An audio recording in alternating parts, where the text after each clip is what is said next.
Yun nga. So yung isang ropa natin nag-request, gawa naman daw tayo ng content about sa game kahit na in a relationship na, para daw hindi magkasawaan pagdating sa relasyon. Well, ganito ropa, no? So meron tayo tinatawag na honeymoon period. Majority of the relationship, usually yung honeymoon period nasa 3 years. Kaya nga may reason. Kaya ako sinasabi sa inyo na you need to wait at least 6 to 12 months. Hindi basta wala lang 6 to 12 months lang. Hindi ganun. Kasi 6 to 12 months na yun yung talagang mainit eh. Alam mo yun? So dun yung pwede yung talagang mas madalas kayo magkasama, mas alam mo yun, mas love na love nyo isa't isa kung meron man nabubuong relasyon na sa inyo, or mas nakikilala nyo isa't isa, di ba? Kasi yun yung talagang yung umpisa lagi yung pinaka the best, di ba? So don't worry guys, after 3 years naman the relationship still go on. Pero syempre mag-iiba yung mga priorities natin, di ba? So syempre, for example sa lalaki, hindi rin pwede na lagi mo isipin yung magagalit ba siya or ayaw niya ba nito. Hindi pwedeng ganun eh. Mga ropa, we need to grow, okay? Hindi nyo pwedeng laging pinapamper yung girlfriend nyo na bawal kang lumabas, bawal kang magmotor, bawal kang magbasketball. It's a fucking big mistake na ginagawa nyo, tangina nyo. Naiinis ako mga ropa. Naiinis ako sa mga ganung lalaki na nagpapa-under sa girlfriend nila na as if naman may masama sa pagmumotor at may masama sa pagbabasketball, di ba? Ladies, kung iniisip nyo nalolokohin kayo ng jowa nyo, putya, kahit hindi nyo na sila pagbasketballin, kahit hindi nyo sila pagmotorin, kung gusto kayong lokohin yan, lolokohin kayo yan. Alam nyo yun? Tsaka ito pa, ano bang masama sa pagbabasketball? Guys, the reason why kaya nagsasawa ang girlfriend nyo sa inyo is masyado kayong tutok sa kanila. What? Masyado nyo binibigay lahat ng oras nyo sa kanila. Ano ba yung pinag-uusapan natin madalas at madalas kong sinasabi? Women fall in love when you're not around. Okay? Pag hindi mo sila kasama, pag hindi natin sila kasama, mas nai-inlove sila sa atin. You want the game, di ba? You want the fucking game, ropa? Eto na yung game. Huwag kang mag-spend madalas ng oras sa EA mo.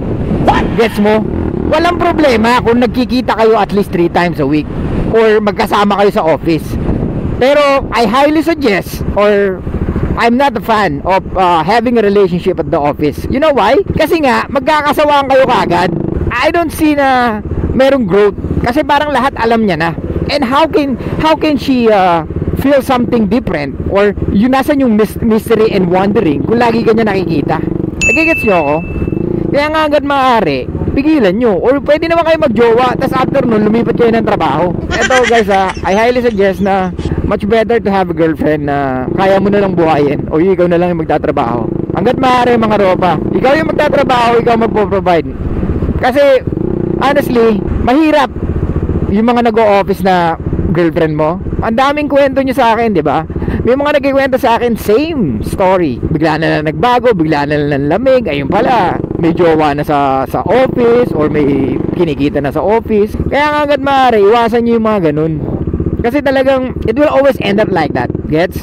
Especially kung live-in kayo, tas wala kayong anak, magkakasawaan at magkakasawaan kayo eh. Ano pang surprises? Wala nang competition eh. Wala nang mystery. Wala nang wondering kung ano ginagawa mo, kasi alam niya na lahat. Alam niya nga, bilang niya nga kung ilan brief mo eh. Di ba? Kung live-in kayo. Oh. Lalo na ito mga ropa. Hindi ko alam kung paano nyo nasisikmura. I'm not saying na na mali yung ginagawa nyo, pero as much as you can, please, bigyan mo ng ng gagawin yung girlfriend mo kung magka-live-in kayo. Hindi yung puro ikaw magluluto, ikaw maglalaba. Puta, anong gagawin niya? Tapos madalang mo siya bembangin. Hindi ganun yung totoong pagmamahal, ropa. Ang totoong pagmamahal, nililid mo siya, hindi ini-spoil mo siya. Uulitin ko, yung totoong relasyon na totoong pagmamahal na gusto mo is nililid mo siya, hindi yung ini-spoil mo siya. Sana naintindihan niyo yan mga ropa. Kasi kayo mahihirapan, it always backfire yung mga ganung situation sa inyo. Mahirap yun ha. Yung ginagawa mo yung lahat. Eto mga ropa, this is the game na ha. Pinagsasabihan ko na kayo yung mga bagay na hindi nyo dapat gawin. Okay? This is the fucking game. Stop spoiling your girlfriend. Kaya nga wala silang pakialam sa inyo eh. Kasi masyado nyo binibigyan lahat-lahat sa kanila, na hindi nyo binibigyan ng way how to earn it. Ito, pag nakasanayan niya na ikaw nagluluto, ikaw naglalaba, live-in partner kayo, wala rin. Akala nyo pag nag-live-in kayo, always bembang? Yeah, maybe first 3 months, 4 months, 6 months. But after nun, mag-ano yan, magda-die down yan. Kaya nga sa ibang books, hindi talaga sila agree na nagsasama ang babae at lalaki, or they're not agree with the marriage. Kaya nga may mga nagsasabi na ang marriage is only for raising children, para mas maging better yung children paglaki, hindi yung lalaki ng walang magulang, di ba? Syempre bilang parents, marami kang pagkakamali sa buhay na ayaw mo mangyari sa anak mo, or ayaw mong gawin nila dahil alam mong mali yun. So nandyan ka to guide them. So marriage is more on raising children, not to be happy. Gets nyo? Yung happiness, magiging happy ka kasi you are growing. So may growth na nangyayari pag ikaw nagpapalaki ng bata. Okay, so mga ropa, ayan yung mga wag na wag nyong gagawin. Makikipag-live-in kayo sa girlfriend nyo, tapos lahat ng bagay gagawin nyo, or lahat ng task sa bahay, or lahat ng chores gagawin nyo para lang masabi nyo na mahal nyo sila. Hindi ganun ang relationship, ropa. Ang relationship is dapat parehas kayo nag-grow. Dapat alam niya yung obligation niya kung ano yung gagawin niya para sa iyo or para sa relasyon. Kahit na hindi na para sa iyo, para sa relasyon na lang. 'Di ba? Ikaw ginagawa mo yung bagay na yun is because of her and because of the relationship as well. Ganun tayo mga lalaki. Kaya natin magtiyaga. Maraming lalaki na hindi kilala pero mas grabe pa yung ginagawa sa buhay. I mean, hindi natin naaano yung mga lalaki. Kumbaga tayo mga lalaki, hindi mahalaga yung mga nagagawa natin eh. Honestly. Why? Kasi yun yung ano natin eh, parang papel natin sa mundong ito, or yun yung purpose natin, yun to provide and to protect. Yung meron ka ma-provide something sa relationship mo sa sarili mo at sa babae na gusto mo makasama, at lalo na sa, syempre sa future children mo, di ba? Anyway, so yun nga, game mga ropa, game. Kung ano talaga, kung gusto mo ng game, dapat before pa maging kayo ng girlfriend mo, syempre dapat may game ka na. Magkaiba nga lang ang game sa nasa in a relationship ka, tsaka yung dumidiskarte ka palang na EA. So ang game mo, pag nasa relationship ka, of course you are the fucking leader. Okay? Nakipagrelasyon sa yung babae dahil ikaw yung nakitaan niya ng potensyal na magdadala ng relasyon na gusto niya. Pero I'm not saying all women nakikipagrelasyon dahil may potential ka maging leader ng relasyon. No, it's not. Kasi may mga babae talaga nakikipagrelasyon just for the sake of survival. Wala lang, kasi mayaman ka, pogi ka, matangkad ka, which is nakakuha siya ng validation every time nakikita ng tao yon. Ay, sino boyfriend mo? Ay, ang gwapo naman. Ay, ang tangkad naman. Wala bang kapatid dyan? Diba ganun? So, na-feel niya yung validation. So, meron siya insecurities na kailangan niyang ma-fill yung gap. Kaya, kilalanin yung mabuti. Kaya, meron tayong 6 to 12 months to know the person. Okay? To know the woman that you want to be with. Okay? Hindi yung magbibigay ka kagad ng relasyon dahil nagbembangan na kayo. Hindi ganun mga ropa. Hanggat di niya tinatanong, or hanggat kahit nga tanungin niya kung hindi mo pa rin na-feel na deserve niya yung relationship, wag. Minsan kasi women just want to qualify themselves. Gusto lang nila malaman, am I a good girl? Pwede na ba akong pang girlfriend? Minsan ginagawa rin tayong praktisan niya mga yan which is wala namang problema sa atin, di ba? Pero syempre, ang problema sa atin pag masyado tayong emotional.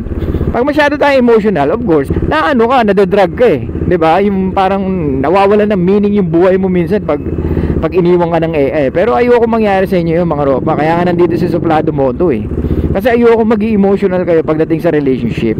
May role ka, ropa. May role tayo sa relationship. Ang role natin is hindi mag-emotional. We are the problem solvers pagdating sa relasyon. Okay? Women are creating problems. Joke lang. No, what I mean to say is because they are very emotional, or they are emotional creatures. So, iba yung nila, iba yung bira nila sa relasyon, 'di ba? And most women, tingin nila sa relationship or tingin nila sa lalaki, what is it for me? Ano yung kaya mo ibigay sa akin? Na hindi nila alam. Girl, you also need to give something. May kailangan may lapag ka rin. Hindi pwede puta. Lalaki asahan mo sa lahat. Kaya nga sabi ko sa inyo, kung ganda lang, kaseksihan lang, puta, hindi pang relationship yan, tropa. Binubuhay niya lang yung libido mo Yung testosterone mo, pinapataas niya lang 'Di ba? Kaya nga, ang lalaki, eto, I think nasabi ko na to sa ibang vlog natin. Men cheat to keep his woman or to keep the relationship. Women cheat to replace her man and to replace her relationship. That's the reality, mga ropa. So, like I said, ulitin ko, yung mga bagay na dapat ginagawa ng EA, dapat pinapagawa nyo sa kanila. Huwag kayong matakot na sabihin sa kanila. Okay? Huwag kayong matakot sabihin na this is what you need to do. Hindi puro ako iaasahan mo. Kailangan kausapin mo siya na maayos. Babe, ganito tayo sa relationship, okay? There are things na hindi ko rin kayang gawin. I know, nasanay ka sa akin na ako yung naglalaba, ako na rin yung nagluluto, at ako na rin naghuhugas. And alam mo naman, nagtatrabaho din ako. So, mahirap para sa akin na marami akong ginagawa. So, I need your help. Masarap sa pakiramdam na pinagsisilbihan mo rin ako. Something like that. And either magagalit siya, wala tayong pakialam dun. Kailangan nyo sabihin sa girlfriend nyo na kailangan ka rin niyang tulungan. Hindi puro ikaw.